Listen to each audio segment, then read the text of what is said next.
Hey guys, what's going on? It's Coach Will with Big Little Gyms, and actually just jumping on to do a quick little video here. I actually had a great question come up in a Facebook group I'm part of, and not my Facebook group, but a Facebook group where there's a lot of gym owners sharing, asking questions, and quite often I find myself in there answering questions and providing some value and getting some great feedback on the value being provided. So I actually figured this one would make a really, really good video, longer form video to talk a little bit about, because it is a common question that a lot of group gym owners, whether you're a functional fitness gym owner, a CrossFit affiliate, a transformation group program owner, what are the common questions I get quite a bit, or I see asked in these groups quite a bit, is how do you structure, what is your fee structure for coaches who do privates, right? That's what this gym owner is asking here. Is how to do a revenue split with your coaches to make sure those who are doing personal training are getting paid adequately for the time, and what percentage of the revenue the gym should keep for providing the space, providing the traffic, providing the the clientele, because a lot of times the clientele that are getting sold here are people that are already part of the group program. And that's just for context, that's what we're talking about here, is group gyms that already have a base of clients that are selling group training, whether it be a CrossFit membership or a functional fitness gym membership, or a transformation studio, or really any type of fitness where you're selling a group model, right? One-to-many group coaching. The context here is you have clients in the group program who are going to want personal training, right? They're going to want some one-on-one time with a coach to maybe work on a specific part of their fitness. The group model does take care of a lot of this, a lot of personalized attention, but sometimes people still feel like they want to pay a little bit extra to get one-on-one time with one of your coaches. And maybe you have a coach in your gym, or maybe you yourself are that coach at your gym, and you want to upsell people into personal training at a higher dollar per hour rate. This can be a great upsell for group gyms, and all the best group gyms that we work with here at Big Little Gyms, as we talk about building the funnel out for gyms here, one of the things that we need to think about as we get a large base of people paying for our core membership is, what can we sell them next? How can we upsell them? Because retain, resell, and upsell are all part of building a really, really successful business of any type, right? Naturally, customers that have been using your product for a while, if they don't get the opportunity to, climb the value ladder at your business, they're going to go look for those steps of the value ladder elsewhere. They're going to go elsewhere, right? So it makes sense after a while to offer things like personal training, to offer things like nutrition coaching, to offer things like apparel, to offer things like supplements, to offer other revenue streams inside the business. Now, early on in your business, I don't necessarily think that should be a priority. I think the priority early on in your gym should be on just filling your core program and not watering down your offering, or liquidating what I call doing what I call liquidating your relationship equity too early. What that looks like is, as you serve your members, say you have a CrossFit gym, and I've owned 2 CrossFit affiliates, just over the course of a decade, 2 very, very successful gyms, and I've run both these gyms from startup, grassroots, all the way up to one of them 200 plus members, another one 350 plus members, $1 million plus gym, CrossFit affiliate, which is very, very rare, top 1% gym. Having coached all the classes, having sold everything, early on, the first 50 to 100 members, I don't think you should focus too much on this stuff. I don't think you should try to offer too many things to generate revenue. I think the core focus should just be on getting more group gym members and building a better fulfillment engine around those members as the gym grows. Because as the gym grows, that's where your energy is going to need to go, is figuring out how to serve more members as your classes get fuller and fuller. And it's going to involve recruiting and hiring talented people to help you do that. Nobody I know that's done that makes a 6-figure plus paycheck running a gym is doing it by themselves and is coaching all the classes themselves. You might be able to for short periods of time, but you're going to struggle.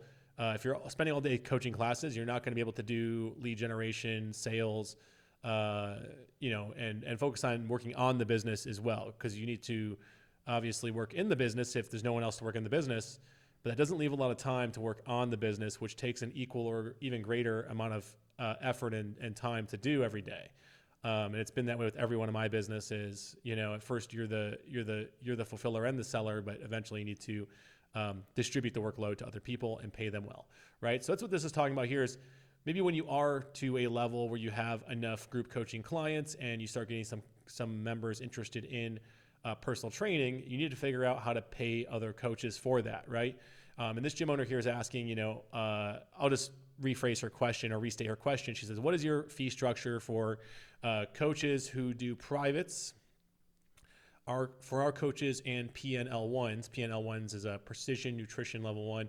Precision Nutrition is just a certification and education program for nutrition coaching. And my wife, Erin, who runs Atomic Nutrition, which is a fulfillment model for nutrition coaching. She's actually a level 2 coach. And actually, a lot of the fundamentals that Precision Nutrition educates on, we actually agree with. We don't necessarily agree with how they agree on fulfilling on that as far as scaling it and building a revenue stream around it. But we do believe that the way that they talk about nutrition and how, fundamentally and philosophically, why we do it and how we do it, we do agree with the fulfillment part of it. So I think that's great. They have their coaches go through that. The problem with the way Precision Nutrition teaches nutrition coaching, as far as how to sell it, is they want you to sell it, they generally talk about it from a one-to-one standpoint. Now, one-to-one standpoint for nutrition is great if you charge premium prices, like hundreds of dollars a month per client. But generally, one-to-one nutrition coaching breaks down once you start getting past about a dozen clients. It's really not scalable for one person to coach nutrition at a high level. Especially at a low cost, which for most gyms, you're not selling it for thousands of dollars a month. You're not a registered dietitian, so you're not selling it for thousands of dollars a month. You don't have insurance paying for it. So you can really only charge $100 to $200 a month. And at that rate, you're going to be limited as to how much money you can make because you can only serve about a dozen people before it gets almost impossible to keep up with. So you need to have a scalable nutrition coaching model. And that's where Atomic Nutrition that we built out for all of our clients and we give all our clients access to through Big Little Gyms is pretty much the answer for that. It's a very scalable model where we're giving pretty much a turnkey, almost franchise level nutrition coaching model that's repeatable and reliable with all the resources, the apps, the communication strategies, the meal plans, the recipe guides, the grocery list, and all the calculators. We give those to the clients, right? Okay, so a little sidebar there, but back on track here. She's doing an 80-20 split. She's saying, I'm wondering if the gym should get more than 20% when we provide the location and client source. What percentage do you use if you have any other way of charging, and what is it? So I saw this, and I was actually just sitting in my car when I saw this come through. So I started typing something, and it ended up going pretty long, and it's getting some, people are already kind of endorsing it and liking it, and here, and it's just a really valuable post. I'm like, I need to probably do a video on this. So, so I said here, if you want to actually see a profit, you'll need to be at least 60-40. That means 40% to the gym. Now, I do close this out, and I'm going to state this at the beginning here. If you have no intention of ever making personal training a real profit center inside your business, if you just want to make this something where your coaches can make a couple extra supplemental dollars and you don't really care to build a profit center around it in your gym, then you can, of course, do whatever you want, right? And what I'm saying here doesn't apply in that scenario, right? But I'd be cautious that as your gym grows, you might change your mind on that. And you might someday decide it needs to be a profit center. And if you go and do a bunch of things that aren't scalable and you just do it with the mindset of like, let the coaches do whatever they want and pay them almost all the revenue, you might regret that. And I've seen a lot of gym owners regret that as they grow the gym and decide that they need to turn this into a profit center, right? And I also state here that I'm just sharing what you should do if you want to set this up the right way to be a scalable, profit-generating revenue stream your coaches and members actually take seriously, right? Okay. Now, so 60-40 is what I recommend as far as the split. And here's why. And again, some caveats here. This, of course, depends on the marketing and sales engine as well as your intention with the revenue stream, right? So if your intention is to turn this into a profit generating revenue stream and you want to eventually be able to sell a lot of it and be able to, the gym to be able to support it, then you need to probably do a 60-40 split, because as you build personal training out as a revenue stream inside the business, like you're going to be spending eventually thousands, if not tens of thousands of dollars on additional equipment, additional resources, additional space that costs you money every month. You need additional time to keep the lights on, to turn the utilities on. In addition to that, you run a for-profit business, and for-profit businesses, in order to continue staying in business, need to make a profit, right? Not every dollar of profit the business makes is just going to flow through to the owner. The business needs to make a profit in order to invest in marketing, to get more people in the gym, to get more people in front of personal trainers. The business needs to make a profit, and I think 60-40 is a very generous split, considering the gym does everything else, and all this person needs to do is fulfill. Now, in regards to intention with the revenue stream, that's important. And then depending on the marketing and sales engine. Now, what I mean by that is if they're doing their own prospecting and sales, and the gym is collecting and distributing the revenue. So say that the coaches say you don't sell, say there is no marketing, there is no sales engine here. You're just letting the coaches go out and prospect inside your gym and turn existing clients into personal training clients and sell them. Then you can, of course, go to a 70-30 split, like give them a little extra because they're the one doing the sales and marketing there, right? But again, you still won't see much of a profit there. You'll see enough there you'll see enough additional revenue there from the 30% to make it worth that coach coming in during off hours and opening up the gym and using the gym space. Like the gym pays rent on that space. It deserves to make a profit on the space because you pay rent every month before it gets used, right? And that trainer doesn't have that liability, right? They also probably don't have insurance, and you're probably also providing insurance as well. So after it's all said and done, that 30% I think is fair to compensate for that. And I wouldn't even look at that as profit. I would look at that as just compensation in exchange for those things the gym owner is providing, right? Also, it's your customer at the gym. You've already done 90% of the work, percent of the work for them by having them in front of them. That's why I think 60-40 is far more fair and real and just. Okay. Also, make sure you use standardized. This is really important. Make sure you standardize pricing, right? So where a lot of gyms will go wrong is they won't actually put together an offer around personal training when they allow coaches to go and sell it. They'll let a coach go and make up their own price and their own dollar per hour for personal training. You don't want to do this because most coaches that are going to coach at your gym, if they're full-time, if they've never been on the sales side of things, they might not even know what personal training goes for. They might be thinking $30 an hour sounds awesome. That's more than I make coaching a class. But the problem with that is you completely undermine the market fit of personal training and effectively make it a competitor for your own group program. The last thing you want is people paying $30 an hour for personal training and not even coming to group classes anymore. And then eventually that trainer leaves and takes them with them, and they're no longer your customer. Personal training needs to be a premium service, okay? If you're going to sell of individual one-off sessions, like it's just going to be one session every now and then, it needs to command a price at the premium and feel expensive, right? Personal training is individualized one sessions. And that coach, if they're doing a good job providing it, is going to spend additional time planning, prepping, programming, doing things like that. And it's your job to educate the coach on that and probably play a part in prepping, planning, and programming, plus mentorship and guidance on how to be a better personal trainer. So it's not just the hour they're paying for. And, these days I would say in the US, anywhere between $80 and $120 an hour is a totally fair rate for personal training. In fact, at the big box premium Globo gyms, like your Equinoxes and your Lifetime Fitnesses, personal training is getting $120+ an hour for single sessions, right? And that's because if someone's going to pay for one session, one off, they need to not only pay for that hour, but they also need to be paying for the time that goes into that hour, because it's not just 1 hour, right? If you're doing a good job providing personal training, you're going to be doing a lot of prep and close out for that session. This also incentivizes members right here to pay for packages of 6, 12, or more sessions where they get a break for volume, right? If someone's only paying $30 an hour and they can pay and they're not getting any incentive to pay for them 12 at a time, then they're just going to use them sparingly, and they're going to use them at their own accord, and they're not going to use them that frequently.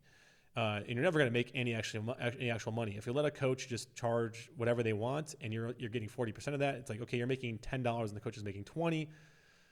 It's really not, no one's making any money, and the member has no incentive to actually invest any money in personal training and actually get the most out of it, right? And people who pay the most are generally people that pay the most attention and see the most value in something, right? So you should be selling individual one-off personal training sessions for $80, $90, $120 an hour. That way you have reason to stand on the premise that, like, hey, if you want to sign up for, a 6-package deal, the cost per session will go down to $70 an hour. Now you can collect $420 for that. The coach can get $300 of that, or $250 or $300 of that right up front, which is nice. And the gym gets the other $100 to $200, and it makes it worth doing that, right?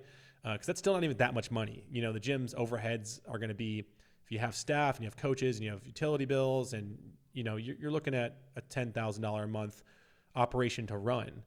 So, and our job is not to break even. Our job is to profit and make a paycheck. And as a gym owner, hopefully be able to pay your bills and put food on the table, right? So, even making a couple $100, selling personal training and paying the coach a few $100 of that, you need to do, even at that, you still need to sell a lot of those to make it worth it, right? So that's what we want, is want to price it accordingly. Now, this allows the gym to actually see some volume of cash from the revenue share, right? Because you're essentially doing a revenue share, right? This is a revenue stream inside the business, and you're sharing revenue. I'd say 60-40 is ideal for both parties. And that's not, that's not me being biased towards the gym owner, right? That's very, very fair. I would even say 50-50, with the gym taking half. Still doesn't allow the gym to make that much money, because the gym is the one with all the liabilities. The gym was the one with the liability to keep the space warm and heated in the winters and cool down in the summers. They have to pay rent. They have to pay for insurance. All things that if the trainer had to get that on their own, they would probably, if a trainer just had to get their own personal training policy that would cover other people, it would cost them $3,000 or $4,000 or $5,000 a year just to do that for a few people. And the gym's paying that plus to allow that trainer to do it, right? And again, the gym has the responsibility to make sure the shareholders of the business are able to pay their bills, and that the business itself can pay its bills and make a profit, because the business itself needs to make a profit separate from what the owners take home, because the business will also have things that break. The business will also have a natural disaster occur and have to fix some plumbing. The business will often have to upgrade its equipment, because there's wear and tear on equipment, right? There's all these hidden sunk costs in running a business that the trainer does not need to worry about. They can just show up and coach the class and go home and do a little bit of prep, right? So it's all fair, even at a 50-50 split. 60-40, I think, is still very, very generous. 70-30, you're likely not going to see any actual money when at the end of the year you were to add it all up and add up all those additional costs. And especially as personal training grows and you start to have to support it more with equipment that the trainers are asking for that are more personal training oriented pieces of equipment, you 100% will sink some costs into this thing, right? Okay. So you should have your offerings, which would include a menu, and have a sales process for this service, right? If you're going to offer it and you're going to allow your coaches to offer it, it should be done in a professional way. You should have a sales process. You should have an offering. How we do that here at Big Little Gyms, and how we provide that to our gyms, is we actually have an entire codex that our gyms go through that allows you to accelerate the process of building out your offering, coming up with a menu, positioning your offerings, because when you make your offerings, how you present your offerings and how the offerings are positioned adjacent to each other, from your high ticket to your mid ticket to your low ticket, will help determine which one the customer buys, right? If you just go ahead and lay out a bunch of prices without any rhyme or reason besides this is how much I'd like to charge, it can often confuse the customer by being too complex. It can create a paradox of choice. And often sometimes it result in you selling the cheapest thing the most often, because it's the way you positioned it in the pricing, it's the way you presented the value, it's the way you sat down with the customer and talked about their problems and what you placed value on in the discussion. When you're selling something like personal training, you're not selling the personal training problem. It's not, hey, you were doing good classes, you want personal training, now here's why personal training is better. That is a terrible way to present and build value. It's selling the outcome, right? And how you sell the outcome is you first need to find out what the problem is and place a lot of focus on that problem and show how the service solves that problem and results in a specific outcome. I like to call it selling the whole, not the drill. The drill is not to sell the features and benefits of personal training and why it's better. The whole is what they want. They just want a whole. They don't care about the drill, right? And so we need to focus on the whole, not the drill. Okay, and how we present that in the sales process is a very crafted presentation that we have all of our gyms set up and build inside Big Little Gyms, that we have the entire process for, to accelerate basically building, assembling, and starting to present that the next day pretty much, right? With confidence as well, and to sell more of it, right? Okay. So that's my whole thoughts on personal training and how you should set up personal training as far as a free fee structure goes, how you should do your split with your coaches, how you should go about personal training, as far as like bringing it in as a revenue stream and offering it to your members, and allowing your coaches to offer it, right? A lot of gym owners, small gym owners, don't often think with their business hats on when they make these decisions. They think, okay, we run a group program, and I got a coach here that wants to offer personal training. Great. I'll take whatever I can get, and it's a benefit to the members, so we're just going to go ahead and let them do what they want. And again, if you don't have any intention of doing anything different from that, then do what you want, right? Totally. Do what you want. If you want to let them sell personal training for $30 an hour and let them keep all the profits and you don't care, by all means, do what you want. It's your business at the end of the day. It's your decision, right? But if you think you want to turn this into a realistic revenue stream that actually generates profit, that you're going to scale one day into something that can produce a lot of revenue and profit for the business, so the business can reinvest in member experiences and equipment and being able to pay you, the business owner, a profit, which is ultimately, if you started a for-profit business, then you should be okay with making a profit. If you're watching this video and you have a problem with that and you don't think businesses should make profits, then I don't know what to tell you. Then I don't know how you found your way into this deep, dark rabbit hole of the internet, but we are obviously not aligned in that regard. In a business, a for-profit business needs to make a profit. It is a necessary part of operating a for-profit business, and the people that run that business have bills, have families they have to feed, have families they have to put roofs over their head on. They need to make a profit too, and they deserve to be successful. Solving a problem like that fitness solves, right, which is some of the most vexing problems in our society, which have to do with health and wellness and lifestyle. And at the end of our lives, the one thing we will wish we all had more of is more time, and being able to solve the problem of health and lifestyle and wellness adds time to people's lives. And that's a very, very vexing problem that is very, very valuable to be solved. And the people that solve those problems the best and solve it for the most people deserve to be paid well for that, right? Because doctors make $500,000 a year, not even being good at their jobs. So gym owners, which one can argue, might even downstream or upstream from a doctor have an even more important part to play in our society, and I believe they deserve to make a profit, right? So just sharing here what you should do if you want to be scalable, profit generating, and want it to be taken serious by your coaches and members. And we have many, many gyms here at Big Little Gyms who absolutely do that and have done that. And we actually have in our program all of the playbooks and the entire accelerator for this model, plug and play, turnkey, ready for you to implement. That way you can go ahead and do things like adding these revenue streams amongst many, many other things. Big Little Gyms is not how to sell personal training to your members. We focus on the entire business, right? Not just client acquisition, not just lead generation, not just sales, not just running ads, not just upsell, resell, and retain, not just lead follow-up and nurture, and not just hiring and building a amazing team that is aligned and wants to go to work for you every day. It's all of those things. We zoom in and out of every single one of these parts, and we build the entire thing to be a proven, repeatable, and sustainable business that makes your customers happy for a long time, that makes your employees happy for a long time, and makes you happy for a long time. If you want that and you want to find out more about what that is about, go to biglittlegyms.com. When you go there, you'll see a little bit about what hole it is that we are drilling and what it is that we provide and offer and focus on our result for.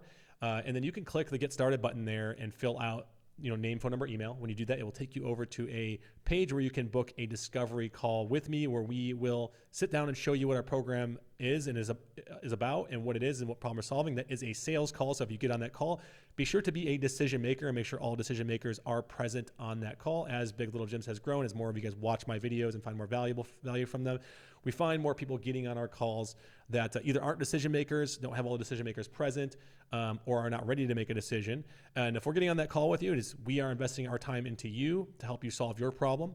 And we'd absolutely, at the end of that call, want to make sure that if we present all the options to you and it makes sense that you are someone that can make a decision. Not saying you have to make that decision or that it has to even be a yes, but we want to make sure that people we're talking to are people that can do that and are very serious about growing their gym, because we are very, very serious about growing your gym. So that's it, guys. Go to biglittlegyms.com. Thanks for watching my video. If you found this video valuable, go ahead and click the like button below. Leave a little comment that helps to fire up the YouTube algorithm. And please click the subscribe bell and click the notification bell if you are a gym owner that wants more content like this. Thanks, guys, and have a great day. Bye.